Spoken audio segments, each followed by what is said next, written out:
আসসালামু আলাইকুম প্রিয় দর্শক,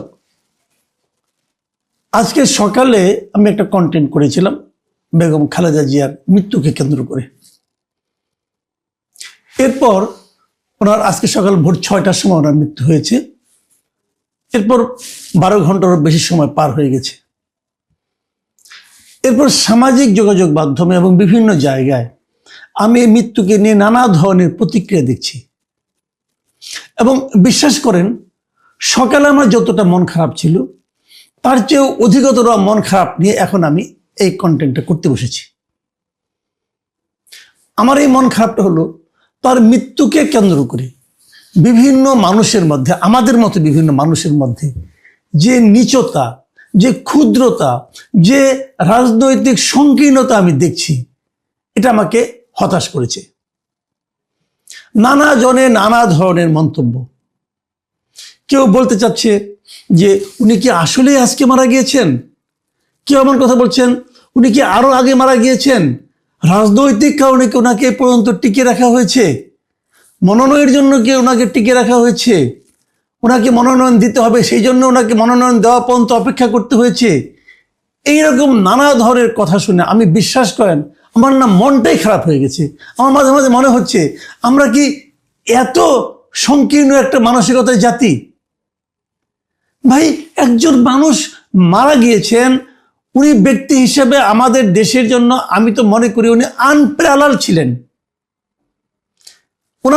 ওনার জীবনের উত্থানটা আপনি দেখেন, ওনার জীবনের স্ট্রাগলটা আপনি দেখেন, ওনার জীবনে এই দেশের মানুষের জন্য উনি কি করেছেন সেটা আপনি দেখেন।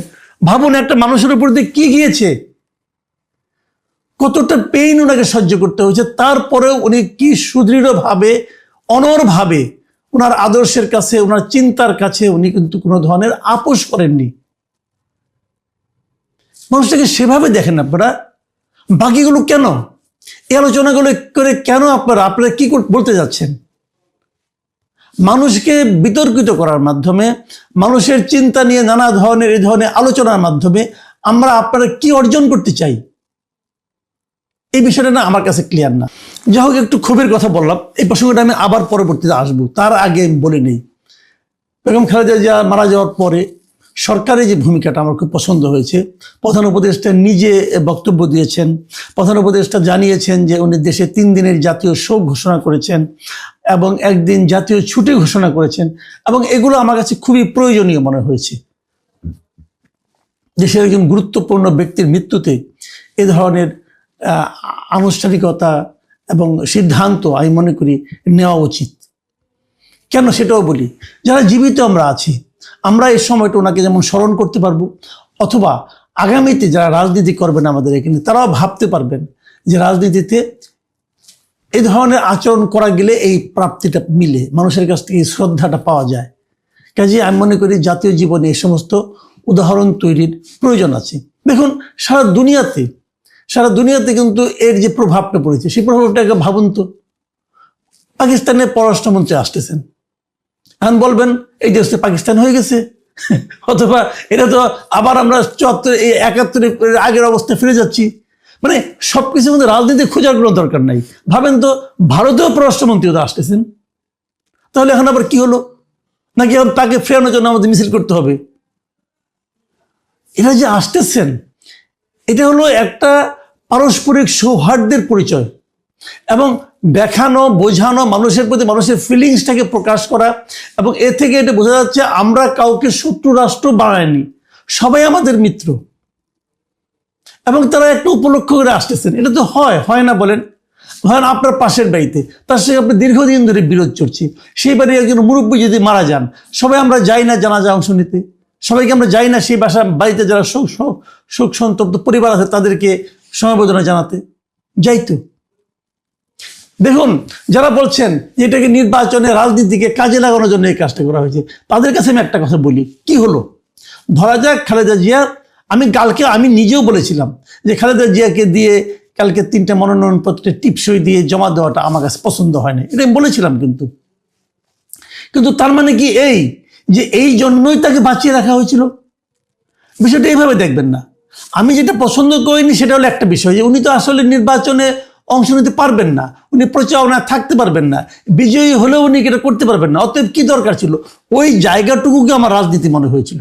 কিন্তু ওইটুকু করার জন্য ওনাকে বাঁচিয়ে রাখা হয়েছে, মনোনয়নপত্র দাখিলের পরের দিন তাকে মেরে ফেলতে হবে, এই ধরনের সন্দেহ যারা করছেন তাদের কাছে আমার একটা প্রশ্ন, ভাই মনোনয়নপত্র দাখিল করেছেন বটে, কিন্তু ওনার মৃত্যুর কারণে কিন্তু একটা জায়গায় নির্বাচন স্থগিত হবে না।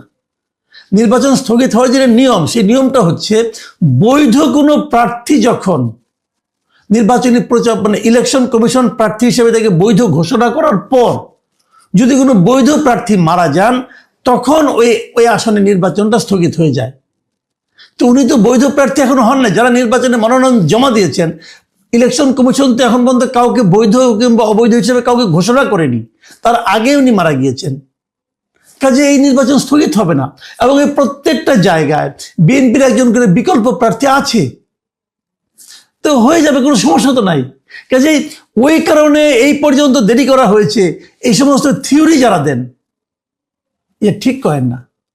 এখন হয়তো অনেকে বলবেন না, উনি আরো আগে মারা গিয়েছিলেন, ওনাকে বাঁচিয়ে রাখতে হয়েছে। দেখেন, আমি এক্ষেত্রে আমি আমার নিজের একটা ছোট্ট আমার নিজের ব্যক্তিগত একটা অভিজ্ঞতার কথা বলি। দর্শকরা প্লিজ এটাকে আপনি ভাববেন না যে আমি আমার এই সুযোগে আমার কথা বলে দিচ্ছি, বাট আমার নিজের ব্যক্তিগত অভিজ্ঞতা। আমার মা মারা গিয়েছেন 2020 সালের 11ই জানুয়ারি। আমার মা যখন মারা যাওয়ার আগে উনি কোভিডে আক্রান্ত হয়েছিলেন, কোভিডে মারা গিয়েছিলেন। এবং শেষ দিকে ওনাকে আমরা সেরকমভাবে ওই আপনার কৃত্রিমভাবে বাঁচিয়ে রাখা হচ্ছিল। ওনার শ্বাস অনেকগুলো অঙ্গ ওনার কলাপস করেছিল, ওনাকে আইসিইউতে ভেন্টিলেশনের মাধ্যমে বাঁচিয়ে রাখা হয়েছিল। ডাক্তাররা বললেন যে ওনাদের মেডিকেল সায়েন্স অনুযায়ী ওনারা কোনো আশা দেখেন না, কিন্তু মিরাকল হতেই পারে, আল্লাহ যদি চায় হবে, এটা তো আল্লাহর ইচ্ছা, জীবন মরণ তো মানুষের হাতে না, কাজে অনেক কিছুই হতে পারে। তবে মেডিকেল সায়েন্স অনুযায়ী ওনারা কোনো আশা দেখছেন না। যেদিন ওনারা বললেন, তারপরেও চার দিন কিন্তু উনি ছিলেন, আমরা ওইভাবে দেখেছিলাম ওনাকে। এবং আমি নিজেও আমার যুক্তি দিয়ে, আমি আরো অনেক ডাক্তারের সঙ্গে আলাপ করেছি, তারাও বলেছিলেন আপনি যদি 4 দিন রাখেন, ওনারা কোনো সায়েন্স অনুযায়ী কোনো চান্স ওনার নাই। আসলে আমরা অপেক্ষা করেছিলাম আমার বোনের জন্য। আমার বোন তখন অস্ট্রেলিয়া থাকতেন। আমার বোন বললো যে আমি আসতেছি। ওনার অস্ট্রেলিয়া থেকে উনি তখনই যত তাড়াতাড়ি সম্ভব রওনা হয়েছেন এবং উনি এসেছেন। উনি এসে দেখে বললেন যে তোরা আম্মাকে কেন কষ্ট দিচ্ছিস কেন? তো আমরা আম্মাকে কষ্ট না দেওয়ার সিদ্ধান্ত নিলাম এবং 10 তারিখ দিবাগত রাতে ওনার ভেন্টিলেশন খুলে নেওয়া হয় এবং উনি মারা যান। এখন বলেন, এই ভেন্টিলেশন যদি আমরা আরো 3 দিন আগে খুলে নিতাম, তাহলে হয়তো ওনার মৃত্যু দিবস আমরা মনে করতাম যে 9 জানুয়ারি অথবা 10 জানুয়ারি, এটা হলো 11 জানুয়ারি। বিষয়টা খেয়াল করুন, এখানে কি কোনো অন্য কিছু আছে? এটাই তো স্বাভাবিক প্রক্রিয়া, তাই নয় কি? তো যদি সেটা আমার মায়ের জন্য স্বাভাবিক প্রক্রিয়া হয়, একজন অরাজনৈতিক ব্যক্তির জন্য, তাহলে তারেক রহমান তার মায়ের জন্য এটা স্বাভাবিক প্রক্রিয়া হবে না কেন? ভাই, আমি জানি না কি হয়েছে, যে পর্যন্ত ভেন্টিলেশন খোলা হয়নি সে পর্যন্ত তো তার দেহ চলছিল, শ্বাস প্রশ্বাস চলছিল, কিন্তু ভেন্টিলেশন থাকা সত্ত্বেও উনি মারা যেতে পারতেন। এখন ডাক্তাররা যখন ঘোষণা করবেন যে ওনাদের সমস্ত চেষ্টা শেষ, সেটাই হলো ওনার মৃত্যুর কারণ, ওনারা যেটা বলবে সেটা। আমি আপনি ভেতরে ছিলাম না ভাই, এটা নিয়ে কেন আমরা তেনা পেঁচাচ্ছি? এই যে তেনা পেঁচানোটা না, এটা বোধহয় আমাদের মজ্জাগত স্বভাবে পরিণত হয়েছে। আমরা খালেদা জিয়ার জন্য আল্লাহর কাছে দোয়া করব, খালেদা জিয়ার যে আদর্শ, সে আদর্শ তার সন্তান বাস্তবায়িত করবেন এবং আরো সামনের দিকে এগিয়ে নিয়ে যাবেন, আমরা এই দোয়া করব। আমরা পরস্পরের কাজের মধ্যে কোনো ভুল অনুসন্ধান করে বেড়াবো না, আমরা ছিদ্রান্বেষী হব না। আমি বারবার বলি, আমরা ঐক্যবদ্ধ জাতি চাই। আমরা যদি মানুষের সমস্ত খুঁটিনাটি বিষয় নিয়ে ছিদ্র খুঁজতে থাকি, আমরা ঐক্যবদ্ধ কিভাবে হব ভাই? খালেদা জিয়া 30শে ডিসেম্বর মারা গেলেন নাকি 29শে ডিসেম্বর মারা গেলেন, এর মধ্যে কি রাজনৈতিক জয় হবে, কি অরাজনৈতিক পরাজয় হবে? আমি ভাই এগুলি বুঝি। প্লিজ আপনাদের সকলের প্রতি আমার অনুরোধ, এই মৃত্যু নিয়ে আর রাজনীতি আপনারা করবেন না প্লিজ। মানুষটার জন্য দোয়া করেন, আল্লাহর কাছে বলেন যে ওনার আত্মা যেন শান্তি লাভ করে, এটাই। এই যে কালকে মনে করেন আপনার হবে, জানাজা হবে, এই জানাজা নিয়েও আবার আরেক ধরনের রাজনীতি হচ্ছে। এই রাজনীতিগুলো দয়া করে কেউ করবেন না। আমরা সকলের মঙ্গল চাই, আমরা দেশের শান্তি ও সমৃদ্ধি চাই, আমরা সারা দুনিয়ার সঙ্গে একটা ভালো সম্পর্ক চাই।